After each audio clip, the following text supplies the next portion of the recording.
Now listen to what Bashar Jafari, Syria's ambassador to the United Nations, has to say about what's happening in his country.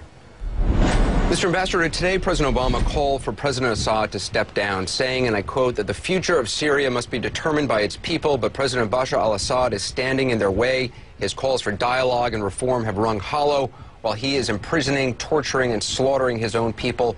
For the sake of the Syrian people, the time has come for President Assad to step aside. How do you respond? I think this is an unacceptable statement coming from an important heavyweight administration in the world affairs. We were expecting the American administration to go in a different direction, actually. Do you deny, though, that your president... Do you deny, though, that your president, his government, has imprisoned, tortured, and killed thousands of Syrian citizens in the past 5 months alone? I deny categorically, unequivocally, all these wrong references to bloodshed and killings taking place in my country, the way they are described by the media. We've seen countless videos of children with broken bodies returned after weeks in detention. We've seen people being shot at as they try to retrieve the dead and wounded bodies of their friends and families on the street. And we've seen protest after protest broken up with tear gas and security forces uniformed and not firing live ammunition to crowds. Are all of these lies? I have also a countless of other videos showing exactly the opposite. I'm not denying that we have losses of lives over there. I'm saying that we should be objective in our approach while analyzing what's going on in Syria. What's going on in Syria is that we do have an opposition, legitimate national opposition, and we are listening to their claims, but at the same time we do have armed terrorist groups that are resisting the Syrian forces. Who are these armed terrorist groups? Crimes against civilians. Who are these armed terrorist groups, and why is it, after so many years in power, they've all of a sudden sprung up out of the blue? I mean, all of this began in Dara when some children were arrested and being held, and peaceful protesters came out after mosque one day calling for, asking for the children to be released, and they were fired upon. Some of them were shot dead. They weren't even calling for the government to be overthrown. They were calling for the kids to be released and then basic reforms. And now, because of the repression, because of the response by your government, it has escalated. The government is not running against the civilians. These civilians are our own people. We are there to protect them. But the government is killing them. The government is running against the terrorist armed groups. What terrorist armed groups? Who are they? Who are they? Name them. Armed groups. Who are they? Yeah, those who have killed so far 500 officers and soldiers of our army, and police officers, and police soldiers, and security forces. Okay, again, you haven't named who these unnamed, mysterious armed terrorists are. They are the outcomes of the American-British invasion of Iraq, Anderson. They are the Salafists, they are the Takfiris groups, they are the Brother Muslim military wing. They are all these kind of extremist groups in the area. All of them spread all over the area after the American-British invasion of Iraq. But you have had I mean, your government has been in power since 2000. Before that, Bashar al-Assad's father was in charge. Very, restrictive governments. It seems incomprehensible that all of a sudden you have thousands of Salafists who are calling for the overthrow of the government. It just doesn't make logical sense. I mean, are you denying that there were peaceful protests, that there are peaceful protesters who have legitimate gripes, who have legitimate demands for basic dignity and freedom? The government allowed peaceful demonstrations to take to the street, and they are protected by the police. But that's just, come on, sir, that's not true. You know that's not true. I mean, you're a very educated man. You just simply know that is not true. In Dara, when people were asking for children to be released, you're telling me they weren't fired upon, they weren't killed? You don't know all the faces of the story, Anderson. Well, first of all, because you're not allowing us in. You're not allowing reporters to actually go to the front lines and see this. You're restricting reporters, so it's a little disingenuous to say you don't know the truth when you're not allowing the international community to see the truth. Anderson, this is wrong too, because we have allowed 3 delegations, big delegations of tourists and journalists and reporters to enter the country. You're right, and you keep them in Damascus or you control them very carefully. No, we don't control anybody. We are there to protect them from the armed groups. Sir, I've reported in Damascus, and I had a minder with me who watched everything I did and every single person I talked to, and that was at a time when you didn't allegedly have armed groups going around. So, I mean, to say that you're allowing free rein for reporters is just simply not true. Anderson, you are biased and taking side, and you shouldn't do that because I'm taking the side of the truth, and I got to say, I just think what you're saying, you have not offered any proof. This is not the truth. I am afraid this is not the truth. You are reporting what somebody told you. This shouldn't be done on CNN. Sir, I'm reporting what I've seen with my own eyes, and I've seen the corpses of little children who've had their penises cut off. I've seen their broken, battered bodies, and I've seen protesters trying to get the dead bodies and wounded bodies of their friends and colleagues and family members and complete strangers, and I've seen people being shot at while they're trying to retrieve bodies. You wouldn't be more sorry than us seeing these victims. They are our own people, and this is why we are saying that the American sanctions against us and the American President Obama's call for our president to step down are both an instigation and incitement to violence and sending a wrong message to the armed groups that they are under American protection. Up next, more with the Syrian ambassador. He says outside journalists should come to Syria and see what's going on for themselves. We'd love to. We'll talk to CNN's Arwa Damon, who was there, who tried. We'll see how that turned out. Also, dissident Rezan Zaytouni, who cannot escape the daily reality in Syria. Later. Before the break, you saw Syria's ambassador to the UN essentially sidestepping reality, saying in so many words that video of unarmed protesters being murdered by government security forces is instead video of armed thugs victimizing government forces. Before we listen to part 2 of my interview, take a look.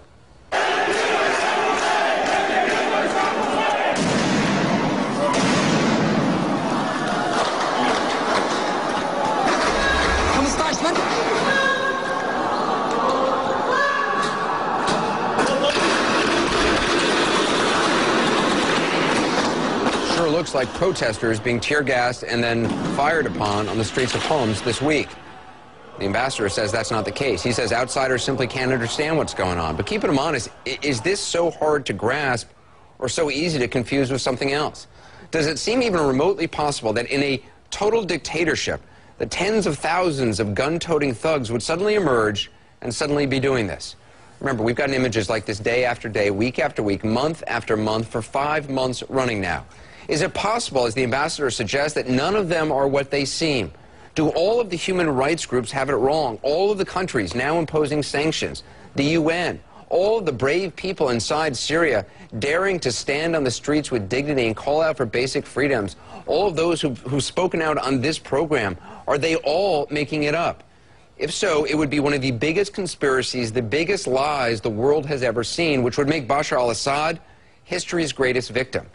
Is that what you believe is happening? Look at again, another many videos from Syria, and ask yourself, does that seem likely? There, someone being beaten, shoved inside a trunk by what looked like uniformed government forces. Does this look like scenes of a dictator being victimized or a dictator victimizing people? Keep in mind, these images, as you listen to this part 2 of my interview with the UN ambassador to Syria, keep this in mind. The United Nations High Commissioner for Human Rights accused your government, and I quote, of a pattern of human rights violations that constitutes widespread or systematic attacks against the civilian population, which may amount to crimes against humanity. They go on to say that you are intentionally going after children. They say children have not only been targeted by security forces, but they have been repeatedly subject to the same human rights and criminal violations as adults, including torture with no consideration for their vulnerable status. I mean, how can children be targeted and then returned to their parents? Or do you deny that's happening? Absolutely. Children are not targeted by the police, neither by the army. But let me comment on what you have just said. The report of the High Commissioner is unfounded and biased. She didn't reflect any of my government's points of view in her report. She didn't even go to Syria.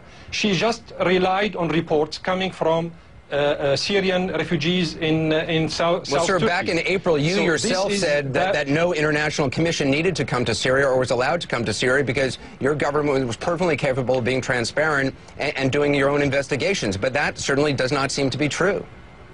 No, absolutely. I'm sticking to my words, and we are not talking about the commission coming from Geneva. We have allowed, after the presidential statement adopted by the Security Council, we have allowed a mission, a humanitarian mission from OCHA. But it's been 5 months, sir. Back in April, back in April, apparently you said you didn't need this. So now, under pressure, you're allowing some groups in. Your president has been promising reforms from before he took power back in 2000. Before the Ba'ath Party Congress in 2005, he was promising reforms. And other than a few banking reforms, there's been nothing. And now, yet again, he's promising reforms months from now. Why should anyone believe your president? Because all these reforms the President Assad talked about are now being fulfilled on the ground. But he's been in power since 2000. The media are ignoring this. They are launching and waging a humanitarian war against us. So you're saying the international media is on the side of Salafists, of Al-Qaeda, of people who would kill members of the West? You're saying the U.S. is on the side of Al-Qaeda-related groups, that Britain is as well, that France is as well, that Kuwait, Saudi Arabia, Turkey, all of them are somehow now in an international conspiracy with unnamed terrorist groups and gangs against your regime? Does that just sound logical to you? You are putting in my mouth, Anderson, you are putting in my mouth something I didn't say. I didn't refer to Al-Qaeda. Of course, Al-Qaeda is Salafist groups which are in league with Al-Qaeda. I mean, no, you don't know all the details with these very important terminologies. You have to be more acquainted with these words. I know you are an outsider from the area. You recently accused of the West of hypocrisy for describing rioters in England as gangs. I want to play some of what you said. What happened in London, Birmingham, Bristol is only 1% maybe of what happened in some restive areas in my country. However, some people, they don't want to acknowledge the reality. Are you saying that what happened in England is the same as your government using snipers and warships against your own people? This is your own version of the events. I didn't say that. I didn't compare the two situations. I just wanted to shed some light on the hypocrisy of the British Prime Minister while addressing the situation in my country. Any gangs, wherever they are, should be dealt with accordingly by the security forces, whether they are in England, in Syria, in USA. The peaceful demonstrators are tolerated in Syria according to the law. But sir, they are just under not true. the police protection. That's not true. This is your opinion. This is your opinion. I respect your opinion, but you have to respect mine. I've talked to protesters, I've talked to human rights activists inside Syria who say this is not true. A woman whose husband was arrested and kidnapped, taken away, and held for weeks and weeks without her having any knowledge of what happened to him. I've talked to these people. You may have talked to 1 or 3 or 10 or 100, but Syria is 23 million. I've heard from many protesters whose loved ones get injured that they can't, or get shot, they can't go to hospitals because your security forces are inside the hospitals and will arrest anybody who's taken in. This is another lie, Anderson. This is wrong, because we have had many delegations coming to Syria, journalists, reporters, officials. Today we have almost 300 members of a Russian delegation, reporters, journalists, politicians. They visited everywhere in Syria, and they haven't seen any wrongdoings. They're not allowed to visit everywhere in Syria, and journalists are not allowed to visit everywhere in Syria. I know this. We have tried. This is wrong, Anderson. This is wrong. I'm sorry. This is wrong, because 72 reporters were in Syria just a couple of days ago. Yesterday, 60 other reporters came. And you're telling me they have absolute free access, they can go wherever they want, can talk to whomever they want, they could go to Dara, they can go to homes, they can talk to protesters in the street, really? Absolutely, and you know what? The humanitarian mission of the United Nations is going to Syria on Saturday. And you will see with your own eyes that they will fulfill their mission and get back with a report. Ambassador, I appreciate your time, and I do appreciate you coming on. It's a difficult thing, and I appreciate you talking. Thank you. Thank you, sir.